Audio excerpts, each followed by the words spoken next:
I noticed her because my room didn't feel empty. It's hard to explain without sounding dramatic, but you know when a space has the wrong shape? Like the air is occupied, like you can reach out and touch something you can't see. I was standing there on my bed, half asleep, looking towards the closet, and in the corner beside it, there was someone. Not like a person who walked in, like someone who had always been there and I'd only just caught up. She was too tall for the corner. Her head should have scraped the ceiling, but it didn't. She was too thin in a way that didn't look like starvation. It looked like she'd been stretched.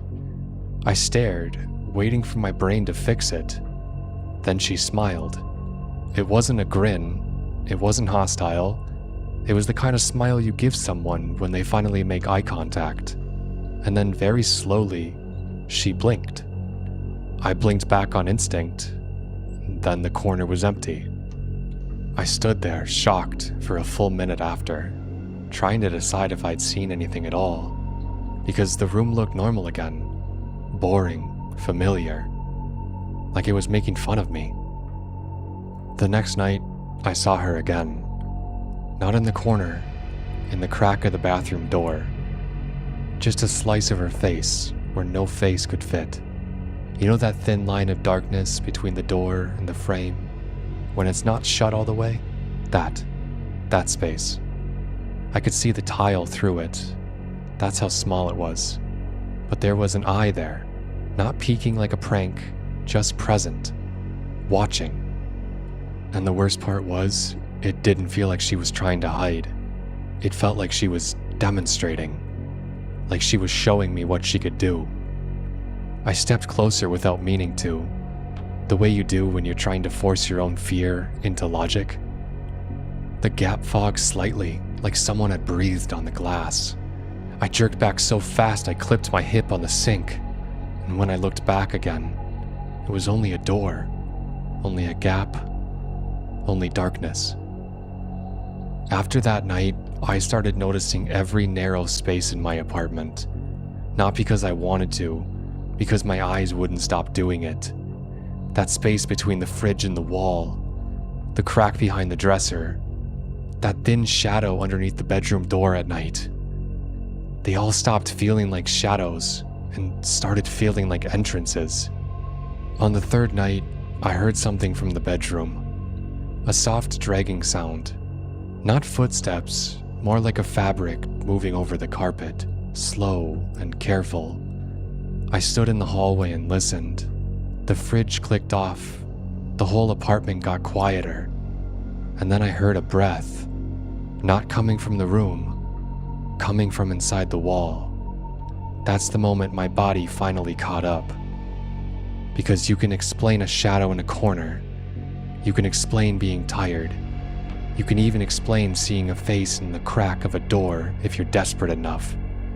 But you cannot explain a wall breathing. I checked everything after that.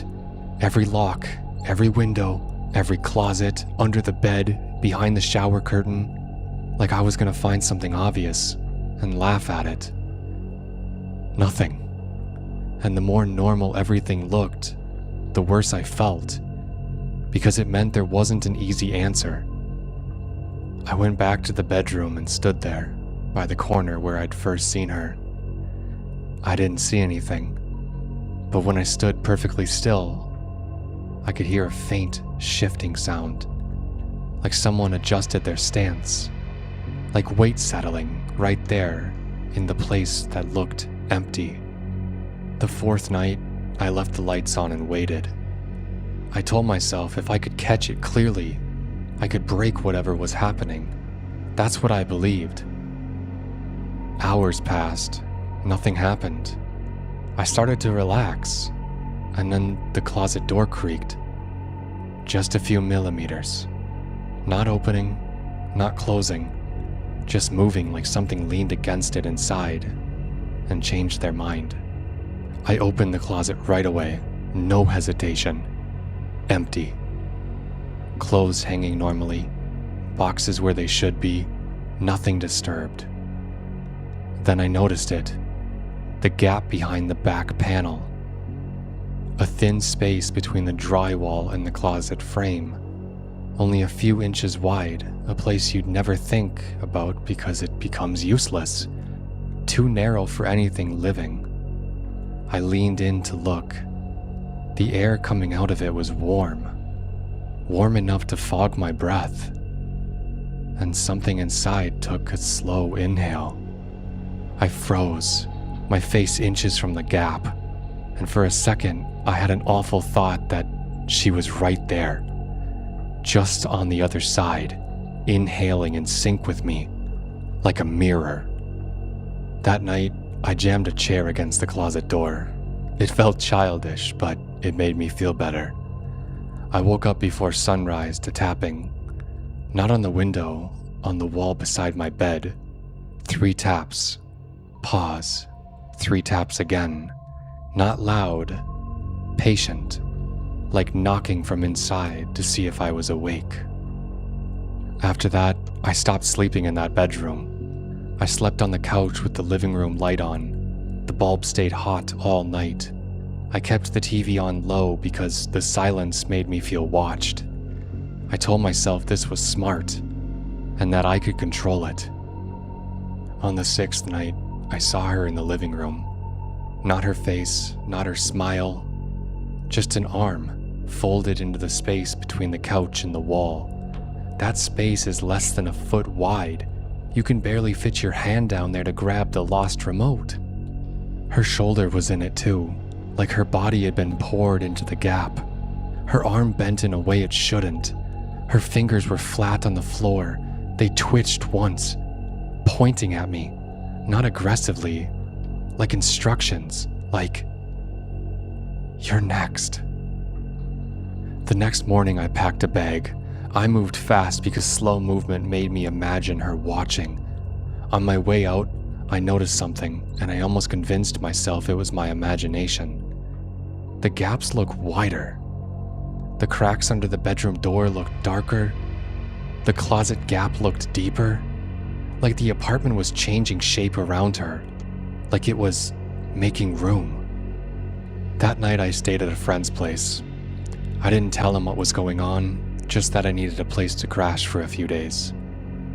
I almost fell asleep, and then that pressure came back. The feeling that the room had an extra person in it. I opened my eyes and stared at the corner behind their bookshelf. There she was, closer than she'd ever been. Her head tilted slightly, like she was listening for something. Her mouth opened. I waited for words. Nothing came out. She closed it again. Then she leaned in closer, slow and careful, like she didn't want to startle me. Close enough that I could feel her breath on my cheek. And then she spoke. Not loud, not angry, just certain. She said my name. Tonight she wasn't in the corner.